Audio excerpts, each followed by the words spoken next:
शहजाद चौधरी साहब, अब जो ऑडियो लीक एक सामने आई है इमरान खान और आजम चौधरी के दरमियान हुई गुफ्तगू को लेकर, आप समझते हैं इमरान खान के साइफर बयानियों को धचका लग गया? एक तो देखिए, आजम खान साहब आपसे बहुत नाराज होंगे, आपने उनको खामखा चौधरी बना दिया। वो पख्तून है जी जी, आजम और खान। वो, हाँ वो पख्तून है जी और जी वो बड़े सेंसिटिव हैं अपनी रूट्स के बारे जी में। जी अच्छा, बाहर सूरत, देखिए बात यह है कि ये जो बयानिया था, पहले उसको बयानिया को ले लेते हैं। पहला जो बयानिया था वो बयानिया ही, जिसे कहते हैं अंग्रेजी में no legs to stand on. मैं हमेशा से कहता रहा हूँ, पहले दिन से कहता रहा हूँ कि ये एक ऐसा बयानिया है जिसकी कोई वक़्त नहीं है, जिसकी कोई लेग्स नहीं है, इसकी कोई लोकस स्टैंडाई नहीं है, इसकी वजूहात नहीं है, इसका कोई दलील नहीं है, इसकी वजह बनती नहीं है इस तरह की चीज़ों की। इमरान खान या पाकिस्तान उस ज़माने में जब उनको हटाया गया या जब उनके खिलाफ मामला आया, तो ऐसी हालत में नहीं थे। पाकिस्तान को ऐसा नहीं था जहाँ पर कि डोनाल्ड लू जो है उसका नंबर 1 प्रायोरिटी पाकिस्तान होता। अमेरिका का पाकिस्तान प्रायोरिटी उस वक़्त होता जब अफ़गानिस्तान प्रायोरिटी होता। और उसके बाद के जो मामलात अफ़गानिस्तान में हासिल करने हैं या करने रह गए हैं, जिस तरीके से कि ऐमन अल-ज़वाहिरी को हटाया गया, सीन से हटाया गया, तो वो भी मामला उन्होंने अपने तौर पे कर लिया। कोई मुश्किल नहीं था उनके लिए करना।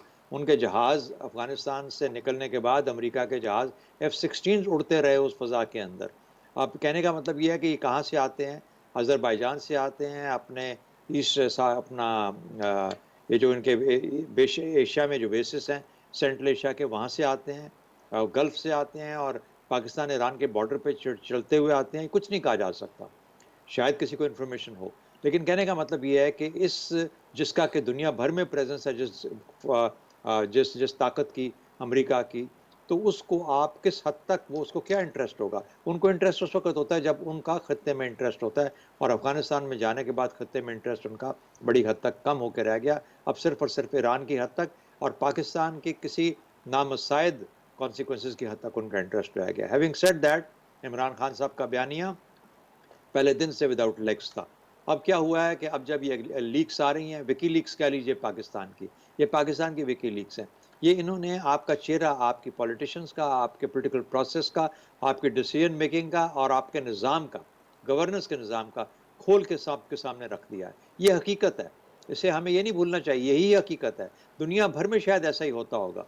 सिर्फ़ ये है कि हमारे यहाँ जब चीज़ें रिकॉर्ड होती हैं और कोई ना कोई रिकॉर्ड कर रहा होता है। आपको पता है कि हर कुछ अरसे बाद ये जितने बड़े ऑफिसेज़ हैं, जितने बड़े ऑफिसेज़ हैं, जो सेंसिटिव ऑफिसेज़ हैं, प्राइम मिनिस्टर इंक्लूसिव, इन सब की एक वो करते हैं, सर्वे करते हैं कि यहाँ पे कोई अलायंस, कोई ऐसे अप्लायंसेस तो नहीं जी। लगा दिए गए कि जो जो सुन रहे हैं, रिकॉर्ड कर रहे हैं।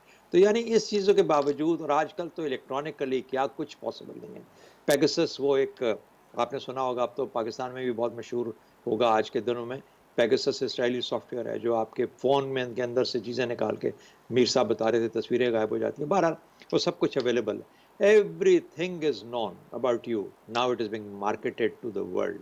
शर्म की बात है, शर्म की बात है उन लोगों के लिए जो हाई ऑफिसेज़ में बैठते हैं और फैसले ना अपने जी मुल्क के और ना अवाम के हक में करते हैं।